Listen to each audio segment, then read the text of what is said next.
Hey everybody, Rob Charles here with you. We are on MFZ, and it's been a minute since we've done interviews, and I've got one for you guys this week, sent to me by Jill Santabanez. And I want to tell you something.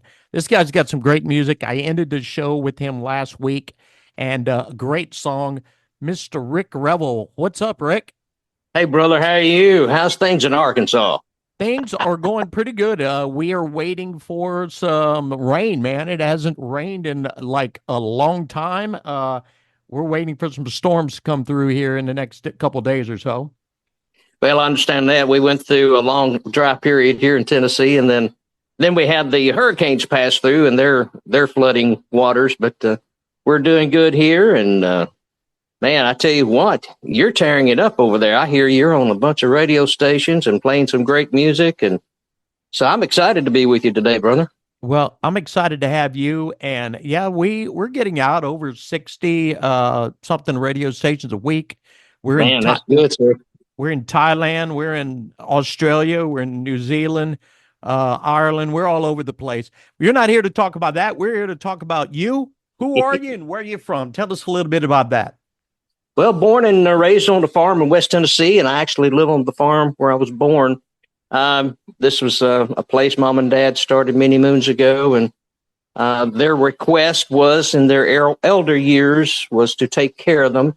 They did not want to spend time in a nursing home, and so that's what I did. I took care of my mom and dad, took a hiatus from music business for about 5 years straight. Took care of them 10 years, but for 5 years straight, I did nothing but take care of them and left my music career and everything behind. And once they both passed away, I wound up with the farm. And in the meantime, I had written a book called In the Hills of Tennessee. And that's how I met Jill, her and TJ, and had a book out. And they were helping me promote it at the time. And when it came time to put out my new album, I asked if they would help, and here we are. Now, The album we cut, yeah. they're Go just ahead. they're just south of Memphis, are they not? Yes, they are. I met them when they were in Nashville. Nashville Entertainment Weekly was the name of their TV show, and they had me on that. And they introduced me to the Mississippi Music Awards a couple of years ago. Introduced me to the individuals that put that event on. So one of the songs off the new album, Muscle Shoals Sound, we were putting out singles, just trying to feel our way back into the business after being gone for such a long period of time. We were trying to work our way back in, and you become a nobody overnight. You might establish yourself and be have a little recognition, but if you walk away from it, it's like a ghost. You're nobody knows who you are. So I'm having to reintroduce, and for some, just a total new introduction. And so Muscle Shoals Sound was a creation that was to talk about all the things that came out of the Muscle Shoals area. And one of the things that came out of there was W.C. Handy. Everybody should have heard that name, but there are some who haven't. But You hear W.C. that in the Handy, Mark Cohen song, "Walking Through Memphis." yeah, sure do. And W.C. Handy was born in Florence, Alabama. Grew up in that area. Of course, Memphis takes the credit for WC, and the place in Kentucky takes the credit for him, but he actually was born in Florence, Alabama. Mississippi loves to take credit for him, but he was born there in Florence, in the log home that he was born in. I recorded the music video for the song right there on the front porch of the log home where he was born.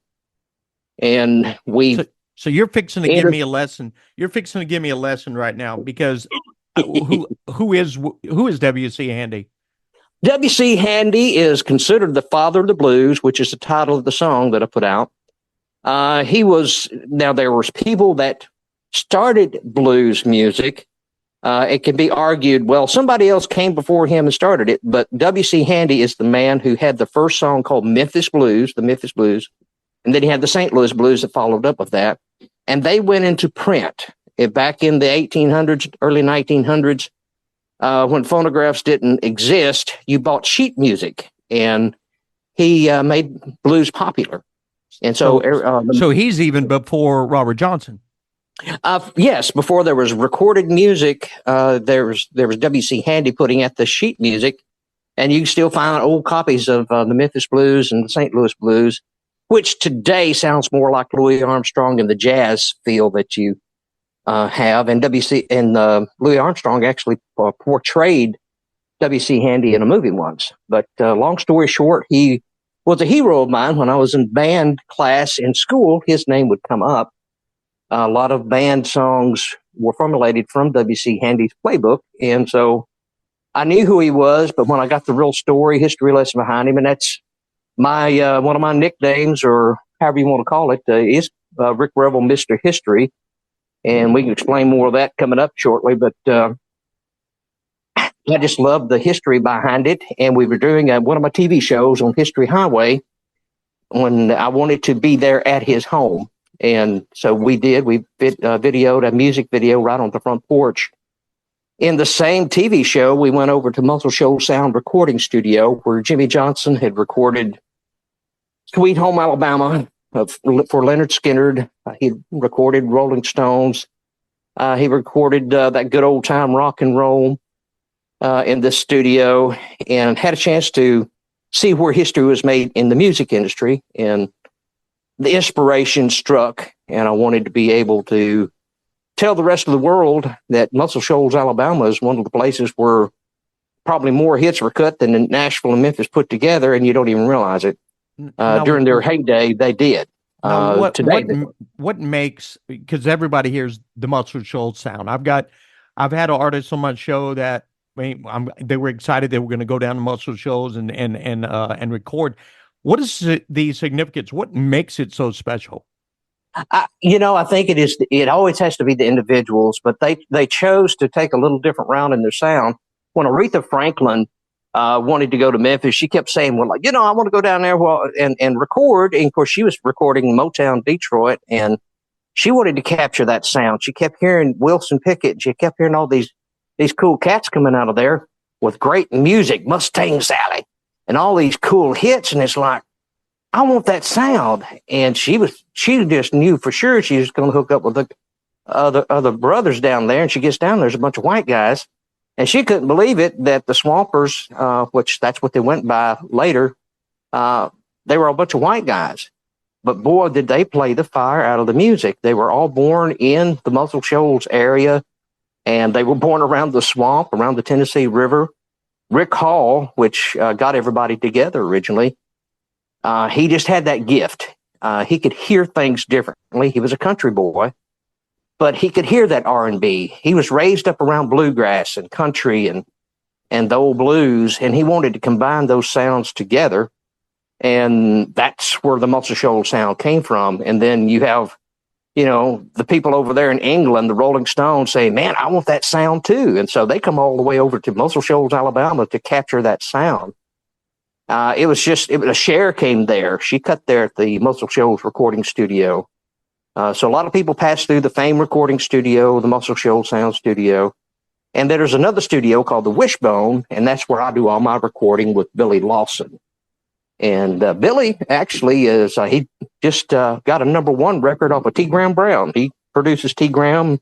Nice. Oh, yeah. Sammy Kershaw. That's what I was going to get at. He just did a brand new album down there. And I haven't heard it yet. I can't wait to get to hear it. But they're keeping that Muscle Shoals signature sound rolling. Yeah, and see what's cool about it. I call it Kissing Cousin albums, because what T. Graham did is called From Memphis to Muscle Shoals. That's the title of the album. So he cut things to have that influence sound that would capture some of the Memphis sound and Muscle Shoals sound, and all of it cut in Muscle Shoals. And he wanted to capture that feel, and that was my same inspiration. I wanted to capture the same feel, because country music and music in general today has just gone so pop that, and there's nothing wrong with it. If somebody can make a living, doing that, and you find a market for it, then fine. So I'm not going to knock anybody that's, found a market for the music. But, there's the baby boomers that are longing for traditional sound and feel. And that's all I've ever heard from the baby boomers, that they were being left out of the music industry. And, they didn't like what they were hearing on the radio or on their streaming and wanted more traditional stuff. So that's the reason I went that direction. I'm pretty sure T. Graham did the same thing. We just want to capture that that whole traditional feel that Muscle Shoals can put out. And I've tried it in Nashville. I had my own recording studio on 16th Avenue in Nashville, and it's just different. The players just approach it differently. They hear it differently. Plus, you probably got, I know this may sound weird to say, but probably got the spirit of Ronnie Van Zant down there. Oh, Probably, Bubba, you got it. Dwayne Allman. You've got all that thing. soul, man. Yeah. You know what I'm saying? Yeah, you do. And you walk into the room where the sounds were cut, and you just feel it. I mean, it's almost like going to a Pentecostal church meeting. You just walk into it, you feel it. I've been to Nashville a couple times. I went to Studio B, where Elvis did a bunch of his recordings. And I'm not going to lie to you. I mean, you feel something in there. I'm not going to say I felt Elvis in there, but I felt there's just a whole, when you walk out of that door, you're like, you know what I'm saying? Yes, and you can do that over at Fame. I've stood where they do a little tour at Fame Studios, and they'll say, "Well, this is where Aretha Franklin stood when she sang Respect, RESPECT, where she sang that song right here on the spot." And literally, if you're a player and you walk over there, a recording artist, you walk in that spot, you feel that aura. You do feel what she left behind. I'm kind of that person. People leave energy behind, and well, when I was at Studio B, sitting at that piano bench that he sat at, and I'm like, "Can I touch the piano?" And they're like, "You can touch the piano. That's fine." And I was like, "Okay, I'm not going to be able to play like Elvis," and I'm no good, but you can just feel there's a spirit in there, and for 10 minutes, I felt Elvis was in that room. Yeah, and knowing that Floyd Kramer played that piano, and I think Ronnie Millsap played that piano. Just Jerry knowing Lee Lewis probably played that piano. Yeah, and it's like, wow. Bob Seger, when they did Good Old Time Rock and Roll, there's a little baby grand at the Muscle Shoals studio that the opening notes of the piano were cut on that baby grand, and it's so to sit behind it and peck on the keys, it's like, wow. It's a spiritual thing. If you're connected to music, it's hard to not feel it. I'd seen something on social media this past week. It was a microphone, and it was at a studio, and somebody we're talking about some major star had sang on that microphone, and they got to record on that microphone, and they're like, it's just wow. You know what I'm saying? I mean, it's and this is a perfect topic for us to be talking about, because we're almost at a halfway point already, and we're gonna play the Muscle Shoals sound song. Cool. What is the actual title of it? It's called That Muscle Shoals Sound, and it is about Jimmy Johnson, the man that recorded Leonard Skinner and made a lot of people very wealthy in the music business. Producers don't get the credit. In the old LP albums, vinyl albums, you could find in their names on the liner notes.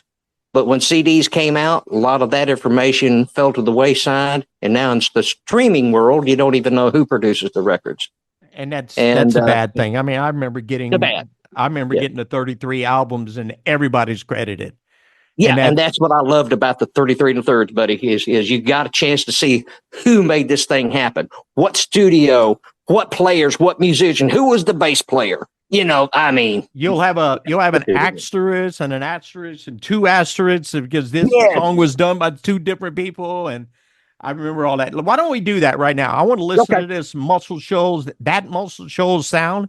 The folks are going to love it. Let's give it a listen, and we will come back with Rick Revel here very shortly, right here on MFZ with Rob Charles. All right, bro.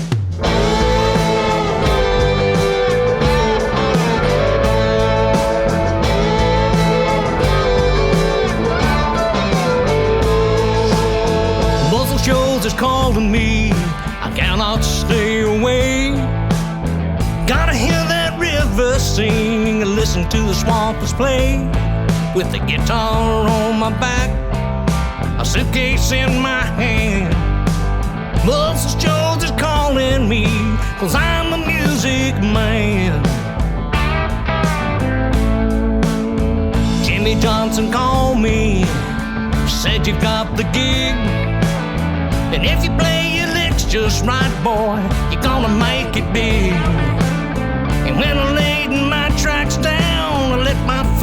first flight. And old Jimmy, he just smiled, and let me tell you why. I played it loud, Lord, I played it proud, bending my guitar strings and making my telly sing. Playing those hot licks, Lord, I'm playing it real quick. I'm rocking this town with that Muscle Shoals sound.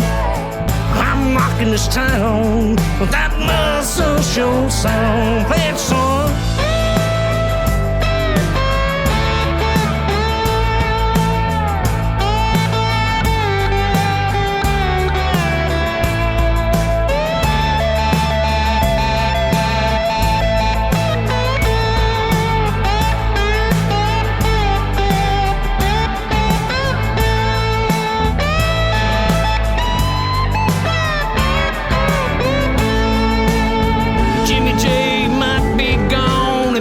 Swampers too, but that sound, it lives on in me and you. Swamp music alive and well, it never shows its age. And I'm playing it every night, somewhere on a stage. And I'm playing it loud, Lord, I'm playing it proud, bending my guitar strings and making my telly sing. Playing those hot licks, Lord, I'm playing them real quick. I'm rocking this town with that Muscle Shoals sound. And I'm playing it loud, Lord, I'm playing it proud, bending my guitar strings and making my telly sing. Playing those hot licks, Lord, I'm playing it real quick. I'm rocking this town with that Muscle Shoals sound. I'm rocking this town with that Muscle Shoals sound. I'm rocking this town with that Muscle Shoals sound.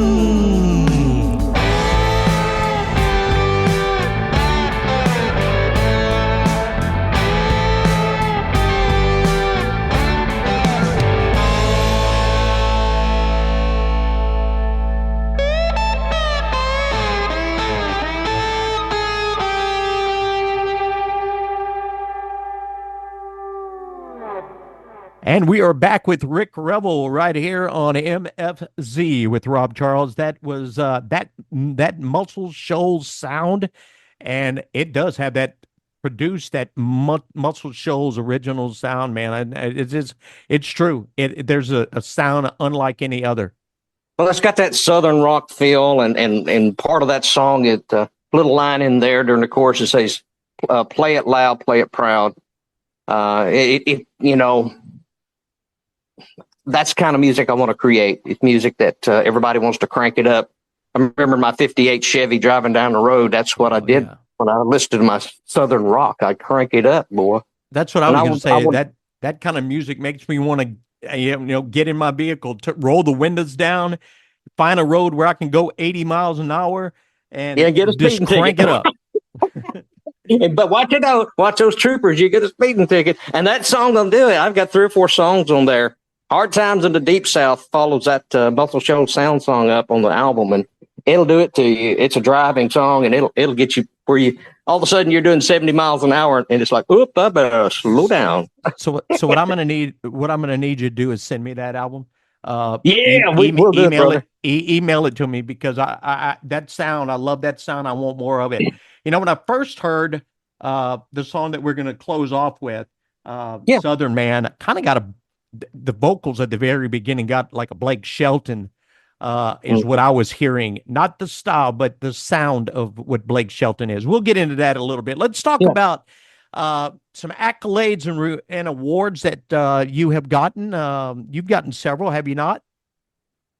Most independent artists, they have to promote themselves, and they don't have the luxury of, having a major record label doing the bidding for them. So things like awards and things that you see major artists receive, an independent artist literally has to foot the bill for all these things. You have to join all the associations, and So you don't have a record label paying for all that. So last year I started entering my music videos, and each of my singles that I've put out so far, they have music videos attached to them. So in August of last year, I did that very thing. I started sending the videos to different film festivals across the country, and I was very surprised. On Muscle Shoals Sound, we started picking up awards. We picked up 18 awards on Muscle Shoals Sound for Best Music Video. I entered it into songwriting contest, and got some finals on the Best Southern Rock Song, and Nice. we got it was cool on that. We did Hard Times in the Deep South and Follow the Blues. Both of those songs have won blues awards. They both picked up Best Mississippi Blues Award. So the music videos have done the same. All together, all the music videos, all the songs, since August of last year, have picked up right at 70 awards. And I don't know, the Lord has blessed me with a unique talent. And I was born and raised in a Christian family. So I've kind of learned as a Christian that you do not take your talent and hide it. The only way you can do anything with it is try to multiply it and plant those seeds and see that it multiplies. So that's what I try to do with my music. And lately it's kind of exponential. I'm seeing it kind of increase quickly. So Well, that's good. yeah, it is. It is, brother. Rob, I am blessed. I will not deny it. It's not been an easy journey having to foot all the bill. It was funny. We were shooting this Son of a Moonshiner. We kind of talked about it off air a while ago, but my next single will be called Son of a Moonshiner. And it's based on a true story about the Dawson family who actually went up against Buford Pusser. Remember the name yeah. Buford Pusser? Oh, yeah, Yeah. McNairy County Sheriff. This family went up against him, and his uncle was called the King of the Bootleggers. And one of the guys in the story that I've talked about, we're going to do a documentary on it from History Highway TV show. But also in this song, it talks about the son of a moonshiner. And this boy's father was a moonshiner, he was a brother to the King of the Bootleggers. And they went up against Buford Pusser with what was called the State Line Mafia. And this song, we build a whole set with moonshine steel, and we have antique cars in it. It's one of the coolest things you've ever seen.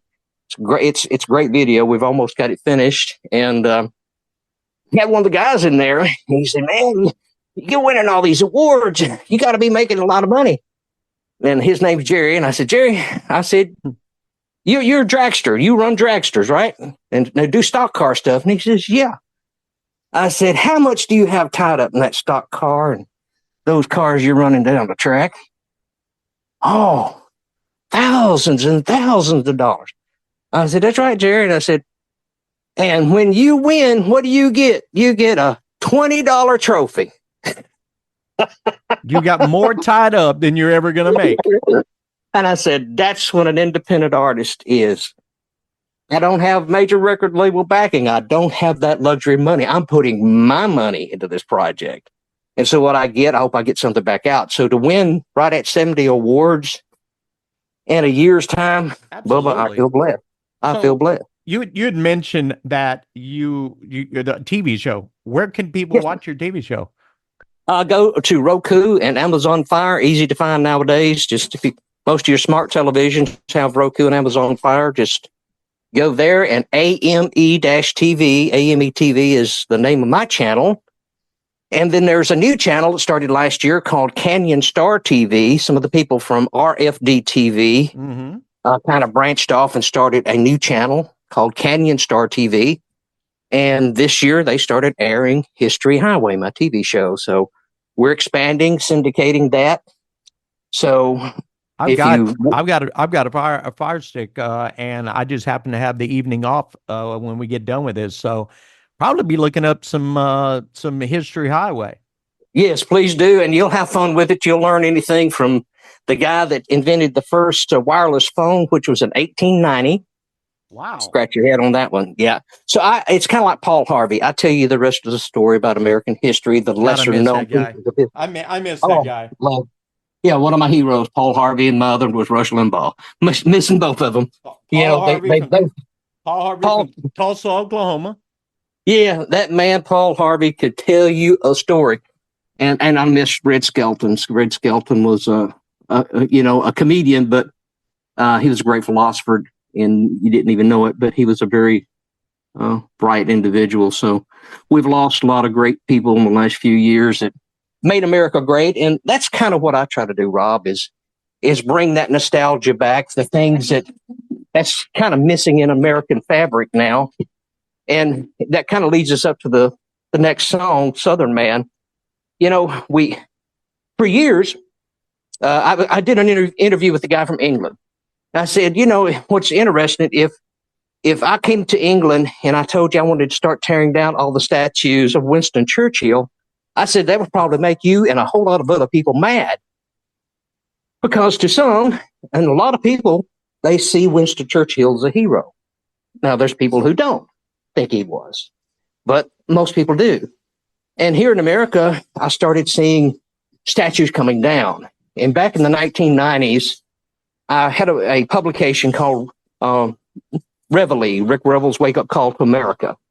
And in that, I made a prediction. I said, if we do not protect every piece of American history, eventually they'll come after American history and try to dismantle it one piece at a time. And I said, they'll start coming after Southern history, and eventually they'll come after the Stars and Stripes. They'll come after George Washington. They'll come after Thomas Jefferson. And I have people, Rob, to literally laugh at me. Well, today they're not laughing. That's what I was fixing to say. Who's laughing now? They're not laughing. Nobody's laughing. Nobody's laughing. Because it's real. It's true. It's real. Me being from Louisiana, I got a lot of deep culture in New Orleans. And it tore me up to see them take down the statue of Jackson Square. Yes, and to see what it's been replaced with, which is definitely appalling to see what some of the stuff has been placed there. They have a demonic statue that's gone up in that location. And it's like, you're kidding me. You were offended by something that was not demonic, but you put up something demonic. I've seen pictures of some of the stuff that's being put up on the follow-up. But it's not so much about that. It's the erasing of history. Right. You know, free speech. If you want to have free speech, you want to put up a statue of your own somewhere. I'm all for that. But there gets to be a point to where when you're trying to erase American history, how do you know? Let's say we went to Gettysburg and you want to take your children to Gettysburg and tell the story of what took place at Gettysburg. And when you get there, there's only statues of the people who were in the Union Army. And you do not have statues of people that were in the Southern Army. You only get half the story. You get half the story, Bubba. You got it. You see the picture. So during the time back 5 or 6 years ago, they were trying to tear down all the statues. They were going to come after the statue at my courthouse square. And I started seeing statues at courthouse squares all over the country being torn down. They're still happening to this very day. It's just not in the news media anymore. They tore down one at Arlington Cemetery this year. I mean, it's still happening. They're still taking statues down. So if the statues are coming down, there's going to come a time that portion of history will not be told. Mm-hmm. They came after the ones in our hometown. We gathered around the statues, said, not in our town. It will not happen. We're not going to allow that to happen. So we refused for it to happen, and the statue's still standing. But it didn't happen in every town. Some towns, the statues are gone. Yeah, unfortunately, there's a lot more towns where it is gone rather than it's still there. Yeah, and the problem is that statue, especially in our hometown, what it stands for is for all the soldiers that didn't make it home. Yes. And they're buried in an unmarked grave somewhere, and their families still do not know where that individual's buried. To this very day, nobody, the ancestors do not know, the descendants do not know where their ancestors are buried. And so that's what these statues are for the most part. It's not to intimidate anybody or to say, we're going to start a war again. It's to honor those who passed on before us. So not everybody understands that, though.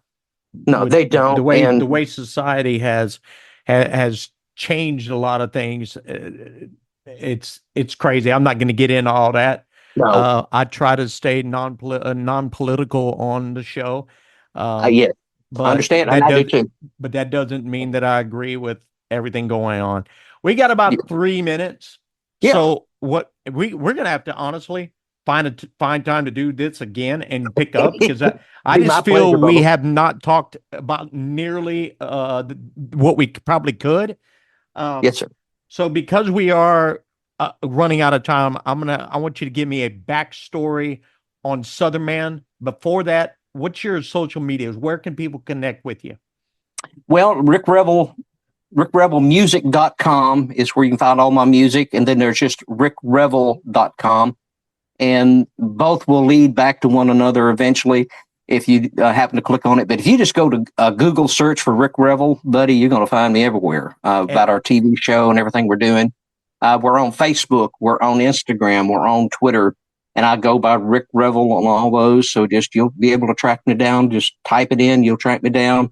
And I We did, always encourage folks to go and check out the social medias, buy the albums, buy the music, because really, he said it a while ago. You said it a while ago. Yes. You don't have somebody footing the bill for the recordings. You have to pay for it yourself. And the only way that these independent artists can continue to do that is by you guys supporting them. Yep. Buy that $27, $29 song on Spotify, not Spotify, but like iTunes or whatever. Right. Go check him out if he's playing in your area. Do you play gigs in West Tennessee or? We're getting the band together to go back out on the road. I had to disband everything when I took care of my mom and dad, so we're starting afresh with a band again. But on those social media links in my internet websites, on rickrevelmusic.com, that leads you to something called Bandcamp. And Bandcamp is the difference in Bandcamp and iTunes and Spotify. Spotify pays you 1/3 of a penny per song, right, on streaming.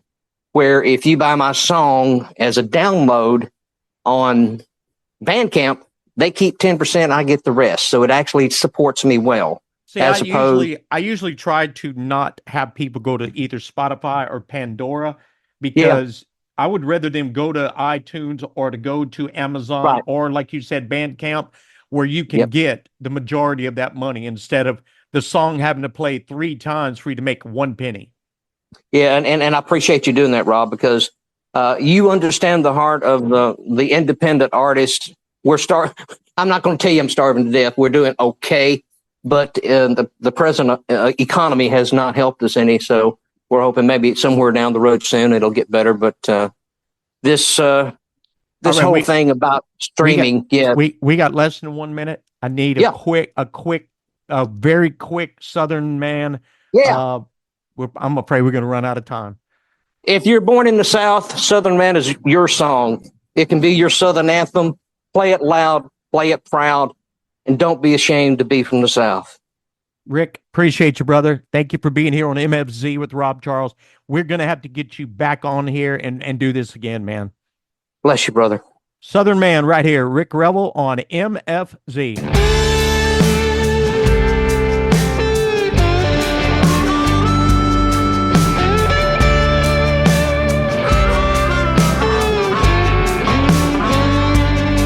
I was born down in Dixie, and there are those who try to fix me. I got rebel blood flowing in my veins. It seems to drive them all insane. I don't buy the lie they sell. I want the truth and not a fairy tale. They don't listen to what I say. They want things just their way. I'm a Southern man in a strange land. The South ain't the place that it used to be. On the court square, here go, there's no statue there for you to see. You can't erase what took place. You have to learn from your mistakes. I'm a Southern man, taking a stand while I can. God save the Southland.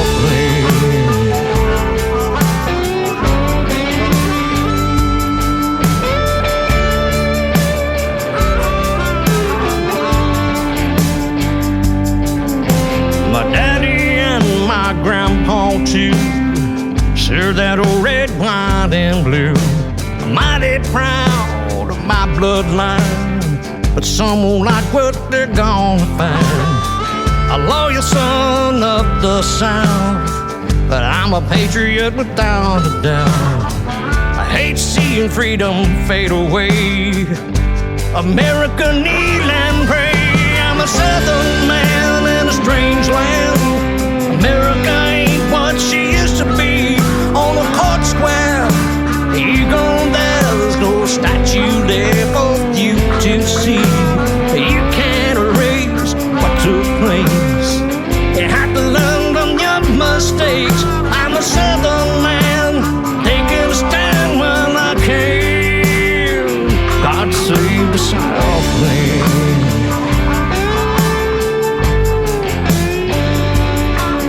I'm a Southern man in a strange land. The South ain't the place that it used to be. On a court square, you go there, there's no statue there for you to see. You can't erase what took place.